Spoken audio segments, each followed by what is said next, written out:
Hello guys, എല്ലാവർക്കും നമ്മുടെ ഇന്നത്തെ പുതിയ ഒരു സെഷനിലേക്ക് സ്വാഗതം. വളരെ പ്രധാനപ്പെട്ട രണ്ട് അപ്ഡേറ്റ്സ് പറയാനാണ് നമ്മൾ ഇന്നിവിടെ വന്നിരിക്കുന്നത്. RRBയുടെ ALP എക്സാമിൻ്റെയും അതായത് അസിസ്റ്റൻറ്റ് ലോക്കോ പൈലറ്റ് എക്സാമിൻ്റെയും ജൂനിയർ എഞ്ചിനീയർ JE എക്സാമിൻ്റെയും CB2ൻ്റെ റിസൾട്ട് വന്നിട്ടുണ്ട്. അപ്പോൾ ഇതിനകത്ത് എല്ലാം ഫുള്ളായിട്ട് വന്നിട്ടില്ല. ഇപ്പം ALPയിൽ തന്നെ ഏകദേശം എല്ലാം വന്നിട്ടുണ്ട്. എന്നാൽ JEൻ്റെയിൽ കുറേ ഏരിയാസ് ഇനിയും വരാനുണ്ട്. അപ്പോൾ അതിൻ്റെ ഡീറ്റെയിൽസ് ആണ് ഇന്നത്തെ ഈ വീഡിയോയിൽ നമ്മൾ ഡിസ്കസ് ചെയ്യാനായിട്ട് പോകുന്നത്. അപ്പോൾ എല്ലാവർക്കും നമ്മുടെ ഇന്നത്തെ വീഡിയോയിലേക്ക് ഒരിക്കൽ കൂടി സ്വാഗതം. സോ നമ്മൾ ഇന്ന് ആദ്യം ഡിസ്കസ് ചെയ്യാനായിട്ട് പോകുന്നത് RRBയുടെ ജൂനിയർ എഞ്ചിനീയർ എക്സാമിൻ്റെ റിസൾട്ടിൻ്റെ ഡീറ്റെയിൽസ് ആണ്. സോ നമ്മുടെ റിസൾട്ട് വന്നിരിക്കുന്നത് CBT2വിൻ്റെയാണ്. സോ എക്സാമിൻ്റെ സെലക്ഷൻ പ്രൊസീജിയറൊക്കെ എല്ലാവർക്കും അറിയായിരിക്കും. നമ്മൾ പല വീഡിയോസിലായിട്ട് പലതവണ പറഞ്ഞിട്ടുണ്ട്. നമുക്ക് ആദ്യം ഒരു CBT1 ഉണ്ട്, അത് ക്ലിയർ ചെയ്യുന്നവർ CBT2വിലേക്ക് പോകും. CBT2വിൻ്റെ റിസൾട്ടാണ് ഇപ്പോൾ വന്നിരിക്കുന്നത്. അതിൽ ക്ലിയർ ചെയ്തവർക്ക് ഡയറക്റ്റ് ഡോക്യുമെൻറ്റ് വെരിഫിക്കേഷനും പിന്നെ മെഡിക്കൽ എക്സാമിനേഷനും മാത്രമാണുള്ളൂ. ഇതിന് ശേഷം വേറെ ഒന്നുമില്ല. അതേസമയം അസിസ്റ്റൻറ്റ് ലോക്കോ പൈലറ്റിൻ്റെ എക്സാമിനേഷൻ ആണെങ്കിൽ ഇതിന് ശേഷം ഒരു CBAT അതായത് കമ്പ്യൂട്ടർ ബേസ്ഡ് ആപ്റ്റിറ്റ്യൂഡ് ടെസ്റ്റ് എന്ന് പറയുന്ന ഒരു ഡിഫറെൻ്റ് ആയിട്ടുള്ളൊരു ടൈപ്പ് ഓഫ് ഒരു സൈക്കോമെട്രിക് ടെസ്റ്റ് കൂടി ഉണ്ട്. JEക്ക് അതൊന്നും ഇല്ല. ഓക്കെ, അപ്പോൾ നിങ്ങളുടെ റിസൾട്ട് വന്നു കഴിഞ്ഞാൽ ഡയറക്റ്റ്ലി ഡോക്യുമെൻറ്റ് വെരിഫിക്കേഷനും മെഡിക്കൽ എക്സാമിനേഷനും മാത്രമാണ് ഉണ്ടാവുക. ഓക്കെ, അപ്പോൾ നമ്മളിവിടെ ആദ്യം ഡിസ്കസ് ചെയ്യാൻ പോകുന്നത് ഈ വന്നിട്ടുണ്ടായിരുന്ന നോട്ടിഫിക്കേഷനെ പറ്റിയിട്ടൊക്കെയാണ്. ഏകദേശം 7,900 ആൻഡ് സംതിങ് വേക്കൻസീസിൻ്റെ അടുത്തായിരുന്നു ഈ RRB JEയുടെ നോട്ടിഫിക്കേഷൻ വന്ന സമയത്ത് അനൗൺസ് ചെയ്തിട്ടുണ്ടായിരുന്നത്. അപ്പോൾ അതിൻ്റെ റിസൾട്ട് ഇപ്പം ജൂലൈ 2-ാം തീയതി വന്നിട്ടേ ഉള്ളൂ. അത് എല്ലാ റീജിയൻസിൻ്റെയും റിസൾട്ട് ഇവിടെ ആക്ച്വലി വന്നിട്ടില്ല. 9 RRBസിൻ്റെ റിസൾട്ട് മാത്രമാണ് ഇവിടെ വന്നിട്ടുള്ളൂ. അഹമ്മദാബാദ് ഉണ്ട്, ബംഗളൂരു, ജമ്മു, ശ്രീനഗർ, കൊൽക്കത്ത, മാൽഡ, മുംബൈ, റാഞ്ചി, സെക്കൻഡറാബാദ്, തിരുവനന്തപുരം. അപ്പോൾ ഇത്രയും ഏരിയാസിൻ്റെ വന്നിട്ടുണ്ട്.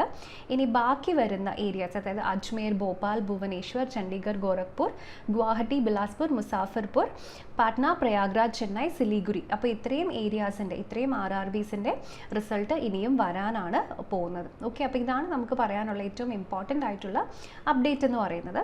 ഇനി നിങ്ങൾക്ക് അറിയാലോ ഈ RRB JEയുടെ കീഴിൽ ഏതൊക്കെ പോസ്റ്റുകളാണ് വരുന്നത് എന്നുള്ള കാര്യം കൂടെ ജസ്റ്റ് ഒന്ന് പറയാം.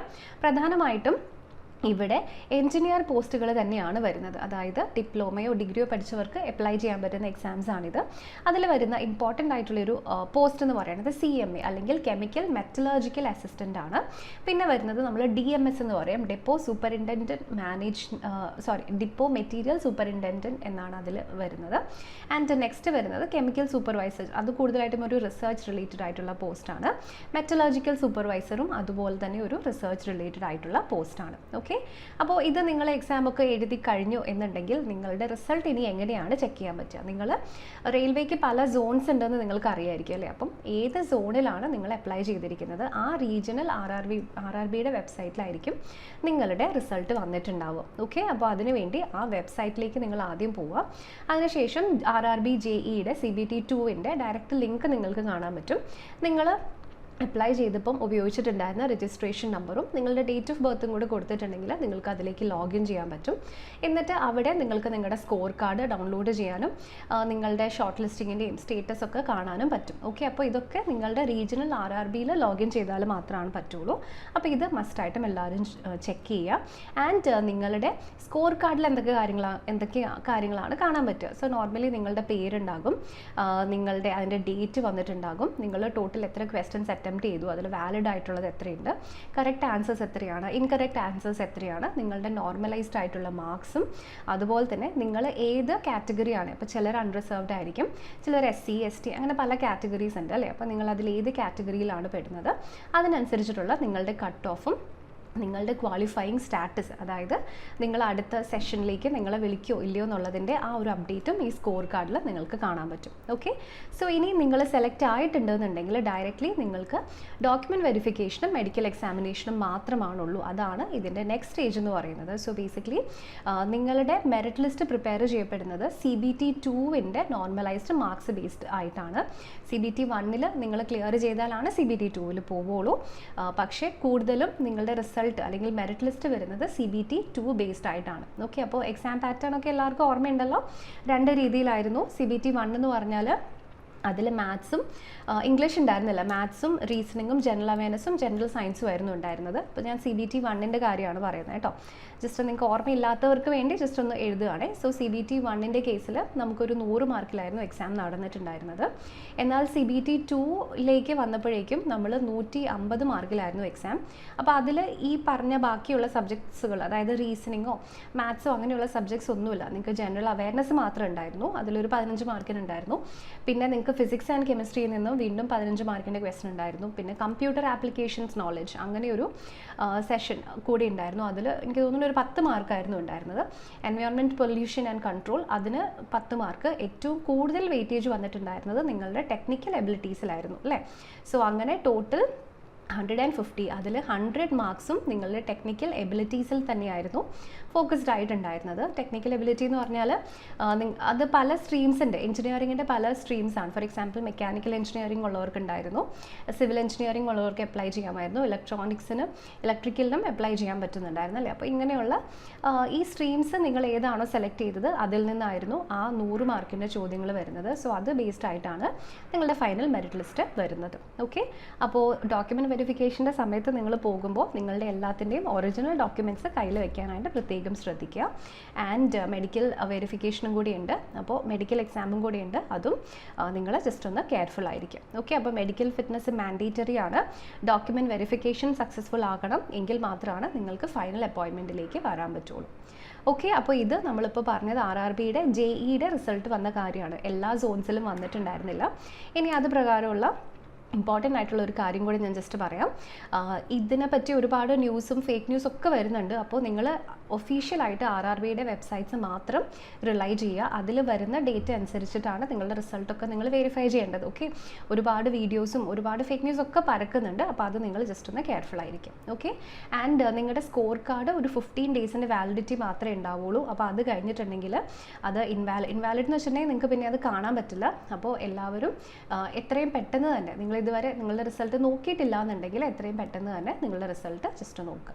ഓക്കെ, ഇനി നമ്മൾ അടുത്തതായിട്ട് ഡിസ്കസ് ചെയ്യാനായിട്ട് പോകുന്നത് RRBയുടെ ALPയുടെ റിസൾട്ടാണ്. സോ RRBയുടെ ALP എന്ന് പറയുന്നത് അസിസ്റ്റൻറ്റ് ലോക്കോ പൈലറ്റ് എക്സാമിനേഷനാണ്. അപ്പോൾ ഇവിടെയും അതുപോലെ തന്നെയാണ് വരുന്നത്. നമുക്കിവിടെ ടെക്നിക്കൽ സബ്ജക്റ്റുകൾ വരുന്നുണ്ട്, ടെക്നിക്കൽ ക്വസ്റ്റ്യൻസ് വരുന്നുണ്ട്. അപ്പോൾ അത് എന്തൊക്കെയാണ്, സെലക്ഷൻ പ്രൊസീജിയറൊക്കെ ബേസ്ഡ് ആയിട്ടാണ് നമ്മളിവിടെ ഡിസ്കസ് ചെയ്യാനായിട്ട് പോകുന്നത്. ഓക്കെ, അപ്പോൾ ഇവിടെയും നമുക്ക് CBT 1 ഉണ്ട്, CBT 2 ഉണ്ട്. പക്ഷേ അത് കഴിഞ്ഞിട്ട് ഒരു CBAT എന്ന് പറയുന്ന ഒരു സെഷൻ കൂടി ഇതിൽ, അത് ALPക്ക് മാത്രം വരുന്നതാണ്. ഇനി നിങ്ങൾക്ക് അതുപോലെ തന്നെ അറിയാം, ALPയുടെ മെഡിക്കൽ ഫിറ്റ്നസ് ഒക്കെ ഭയങ്കര ഇമ്പോർട്ടൻ്റ് ആണ്. ലേസർ ജസ്റ്റ് ഇപ്പോൾ കണ്ണിൽ ചെയ്ത ആൾക്കാർക്ക് പോലും അപ്ലൈ ചെയ്യാൻ പറ്റില്ല. അതൊക്കെ മെഡിക്കൽ വെരിഫിക്കേഷൻ്റെ സമയത്ത് അവർ ചെക്ക് ചെയ്യും. അപ്പോൾ മെഡിക്കലിന് ഒത്തിരി ഇമ്പോർട്ടൻ്റ് കൊടുക്കുന്ന ഒരു ജോലിയാണ് RRBയുടെ ALPയുടെ എന്ന് പറയുന്നത്. ഓക്കെ, അപ്പോൾ നമ്മുടെ റിസൾട്ട് ഡീറ്റെയിൽസ് നമുക്ക് ജസ്റ്റ് നോക്കാം. So second stage for CBT, അതായത് CBTയുടെ സ്റ്റേജ് 2ൻ്റെ റിസൾട്ടാണ് ഇപ്പോൾ വന്നിട്ടുണ്ടായിരുന്നത്. 2004 നോട്ടിഫിക്കേഷൻ്റെ ആയിരുന്നു. സോ ജൂലൈ 1-ാം തീയതിയും 2-ാം തീയതി ആയിരുന്നു റിസൾട്ട് വന്നിട്ടുണ്ടായിരുന്നത്. സോ ഇവിടെ JEൻ്റെ പോലെയല്ല, എല്ലാ RRBയുടെയും റിസൾട്ട് വന്നിട്ടുണ്ട്. സോ ഇവിടെ സോൺ വൈസ് ആയിട്ടുള്ള PDFs ആണ് അവൈലബിൾ ആയിട്ടുള്ളത്. എന്ന് വെച്ചാൽ നിങ്ങൾ ബേസിക്കലി ആ റെയിൽവേയുടെ വെബ്സൈറ്റ് എടുത്ത് നോക്കിയിട്ടുണ്ടെങ്കിൽ എല്ലാ സോണിൻ്റെയും റിസൾട്ട് വന്നു. ഇപ്പോൾ തിരുവനന്തപുരത്തിൻ്റെ റിസൾട്ട് നോക്കുകയാണെങ്കിൽ അതൊരു PDF-ലാണ്. അപ്പോൾ ഒരു 1000 സംതിങ് ആൾക്കാർ അത് ക്ലിയർ ചെയ്തു എന്നതിൻ്റെ നമ്പറാണ് നിങ്ങൾക്ക് അവിടെ കാണാൻ പറ്റുക. ആ ക്ലിയർ ചെയ്ത ആൾക്കാരുടെ ആ നമ്പർ ഒരു ടേബിൾ ഫോമാറ്റിൽ ആ PDFs കാണാൻ പറ്റും. അപ്പോൾ നിങ്ങളുടെ രജിസ്റ്റർ നമ്പർ ഉണ്ടോ ഇല്ലയോ എന്ന് നിങ്ങൾ ചെക്കാണ് ചെയ്യേണ്ടത്. ബേസിക്കലി അതാണ് നിങ്ങളിപ്പോൾ ചെയ്യേണ്ടത്. ഓക്കെ, സോ നമ്മളുടെ എക്സാമിനേഷൻ കുറച്ച് മാറ്റി വെച്ചിട്ടുണ്ടായിരുന്നല്ലോ അല്ലേ. അപ്പോൾ അത് കണ്ടക്ട് ചെയ്യപ്പെട്ടിട്ടുണ്ടായിരുന്നത് ഈ മെയിലായിരുന്നു. സോ ഈ വന്ന നോട്ടിഫിക്കേഷനിൽ ഏകദേശം 18,000 സംതിങ് വേക്കൻസീസ് ആയിരുന്നു പറഞ്ഞിട്ടുണ്ടായിരുന്നത്.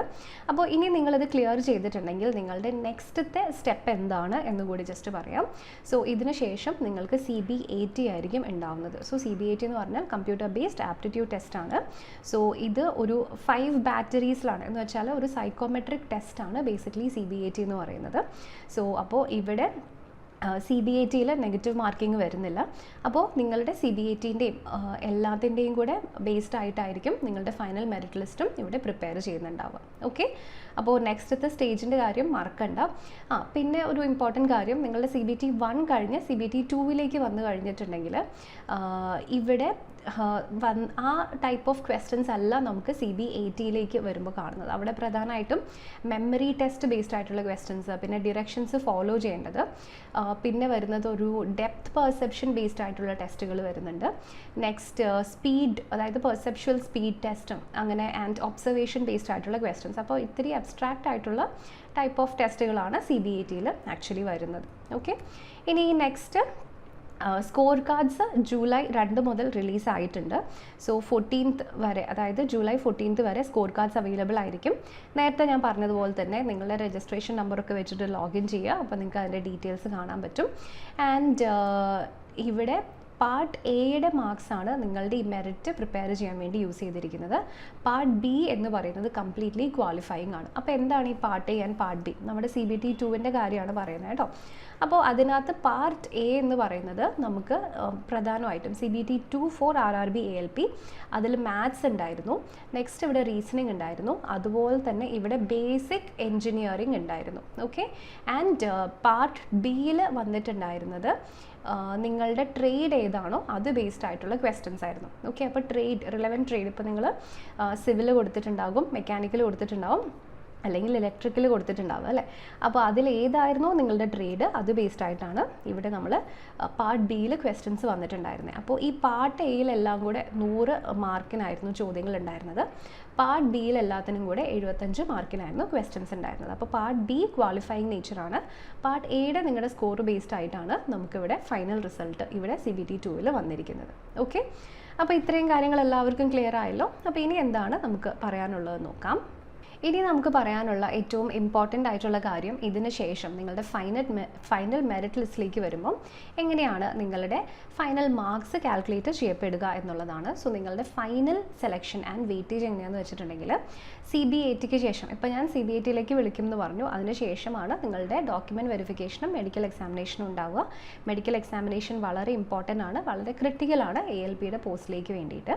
അപ്പോൾ ഇവിടെ നമ്മൾ എന്താ ചെയ്യുന്നതെന്ന് വെച്ചിട്ടുണ്ടെങ്കിൽ നിങ്ങളുടെ ഫൈനൽ മെറിറ്റ് ലിസ്റ്റ് പ്രിപ്പയർ ചെയ്യുന്ന സമയത്ത് ആദ്യം നിങ്ങൾ ഇവിടെ കൺസിഡർ ചെയ്യുന്നത് CBT 2-ൻ്റെ പാർട്ട് എയുടെ 70% മാർക്കാണ്. അപ്പോൾ പാർട്ട് എ ഏതാണെന്ന് ഞാനിപ്പോൾ പറഞ്ഞു, മാത്സും റീസണിങ്ങും ബേസിക് എൻജിനീയറിങ്ങും ആണ് പാർട്ട് എയിൽ വന്നിട്ടുള്ളത്. അതിൻ്റെ നിങ്ങളുടെ മാർക്ക് എത്രയാണോ അതിൻ്റെ 70%, ബാക്കി നിങ്ങളുടെ CBATയുടെ 30% മാർക്കുമാണ്. അപ്പോൾ ഇത് CBAT നിങ്ങൾ പാസ്സായാലുള്ള കാര്യമാണ് പറയുന്നത് കേട്ടോ. നിങ്ങൾ അതിൻ്റെ മിനിമം മാർക്കുണ്ട്, അത് പാസ്സായി കഴിഞ്ഞാൽ നിങ്ങൾ ഇതിന് എലിജിബിൾ ആണെങ്കിൽ മാത്രമാണ് ഇതിങ്ങനെ കാൽക്കുലേറ്റ് ചെയ്യുള്ളൂ, മെറിറ്റ് ലിസ്റ്റ് കാൽക്കുലേറ്റ് ചെയ്യുള്ളൂ. അപ്പോൾ 70% + 30% ആണ് ഇവിടെ നോക്കുന്നത്. ഓക്കെ, അതിനുശേഷം മെഡിക്കലി ഫിറ്റ് ആയിട്ടുള്ള ഡോക്യുമെൻറ്റ് ഒക്കെ വെരിഫൈഡ് ആയിട്ടുള്ള ആൾക്കാരെയാണ് ഇവർ ഇതിലേക്ക് സെലക്ട് ചെയ്യുള്ളൂ. മെഡിക്കൽ എക്സാമിനേഷൻ കുറച്ച് സ്ട്രിങ്ജൻ്റ് ആണ് RRBയുടെ ALPയുടെ കാര്യത്തിൽ. ഓക്കെ, അപ്പോൾ ഇത്രയും കാര്യങ്ങളാണ് ഈ റിസൾട്ടിനെ പറ്റിയിട്ട് നമുക്കിവിടെ പറയാനായിട്ടുള്ളത്. അപ്പോൾ ഇനി വരുന്ന ദിവസങ്ങളിൽ കൂടുതലായിട്ടുള്ള ബാക്കി ഏരിയാസിൻ്റെ, ബാക്കി RRBസിൻ്റെ റിസൾട്ടും നമ്മൾ എക്സ്പെക്റ്റ് ചെയ്യുന്നുണ്ട്. അതുപോലെ ഇനിയും ഒരുപാട് എക്സാംസ് വരാനുണ്ട്, അതിൻ്റെ ഡേറ്റ്സും ഒക്കെ വന്നുകൊണ്ടിരിക്കുകയാണ്. അപ്പോൾ ഇങ്ങനെയുള്ള എക്സാംസിനെ പറ്റിയൊക്കെ നിങ്ങൾക്ക് കൂടുതൽ അറിയണം എന്നുണ്ടെങ്കിൽ തീർച്ചയായും നമ്മുടെ ചാനൽ നിങ്ങൾ സബ്സ്ക്രൈബ് ചെയ്യുക. ആൻഡ് നമ്മുടെ നോട്ടിഫിക്കേഷൻസും കൂടെ പ്രസ് ചെയ്തിട്ടുണ്ടെങ്കിലാണ് റിസൾട്ടുകളും അപ്ഡേറ്റ്സും ഓരോന്നും വരുന്ന സമയത്ത് തന്നെ നമ്മൾ ചെയ്യുന്ന വീഡിയോസ് നിങ്ങൾക്ക് അപ്പോൾ തന്നെ കാണാനായിട്ട് പറ്റുള്ളൂ. ഓക്കെ, അപ്പോൾ ഇത് അറിയാത്തവർക്ക് വേണ്ടി നിങ്ങൾ തീർച്ചയായിട്ടും ഇത് ജസ്റ്റ് ഒന്ന് ഷെയർ ചെയ്ത് കൊടുക്കുക. ആൻഡ് ഇങ്ങനെ വരുന്ന എല്ലാ ടെക്നിക്കൽ എക്സാംസിനും നിങ്ങളുടെ പ്രിപ്പറേഷൻ എളുപ്പമാക്കുന്നതിന് വേണ്ടിയിട്ടുള്ള കോഴ്സുകളും നമ്മുടെ എൻട്രി ആപ്പിൽ അവൈലബിൾ ആണ്. അപ്പോൾ അതിനെപ്പറ്റി കൂടുതൽ അറിയാനും ഓഫർ പ്രൈസിൽ നമ്മുടെ കോഴ്സുകൾ വാങ്ങാനുമായിട്ട് ഈ സ്ക്രീനിൽ കാണുന്ന നമ്പറിൽ നിങ്ങൾക്ക് നമ്മളെ കണക്ട് ചെയ്യാം. അതുപോലെ തന്നെ നിങ്ങൾക്ക് ഏത് എക്സാം റിലേറ്റഡ് ആയിട്ടുള്ള എന്ത് ക്വസ്റ്റ്യൻ ഉണ്ടെങ്കിലും ഈ നമ്പറിൽ നിങ്ങൾക്ക് നമ്മളോട് ചോദിക്കാം. ഇനി വിളിച്ചൊക്കെ ചോദിക്കാൻ മടിയാണെന്നുണ്ടെങ്കിൽ ഇതിൻ്റെ ഡിസ്ക്രിപ്ഷനിൽ നമ്മളൊരു ഗൂഗിൾ ഫോം അറ്റാച്ച് ചെയ്തിട്ടുണ്ട്. അത് ജസ്റ്റ് സെലക്ട് ചെയ്ത് നിങ്ങളുടെ ക്വസ്റ്റ്യൻ അല്ലെങ്കിൽ നിങ്ങളുടെ കൺസേൺ ക്വയറി എന്താണോ അത് ഒന്ന് സബ്മിറ്റ് ചെയ്താൽ മതി. നമ്മുടെ അക്കാഡമിക് കൗൺസിലർ നിങ്ങളെ അങ്ങോട്ട് കോൺടാക്ട് ചെയ്യുന്നതായിരിക്കും. ഓക്കെ, അപ്പോൾ ഇത്രയും കാര്യങ്ങളാണ് ഇന്നത്തെ ഈ വീഡിയോയിൽ പറയാനായിട്ടുള്ളത്.